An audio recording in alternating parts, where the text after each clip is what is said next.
La pantalla s'omple de frases. Això és Els contes Al damunt apareix el títol. d'en Ritchie. Genial. Fos a negre. Fons blanc, lletres negres. La mateixa idea. A l'habitació. Avui he tingut una idea molt bona i no he parat d'escriure fins a haver-la redactat.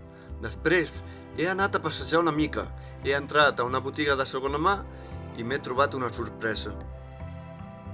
Un llibre de poques pàgines que m'ha cridat l'atenció, perquè tenia el mateix títol que el que acabava d'escriure. L'he obert i he llegit que és de l'any 1950. Com pot ser un llibre idèntic a la idea que acabo de tenir? Però no només la idea, sinó que està escrit talment com ho he escrit jo.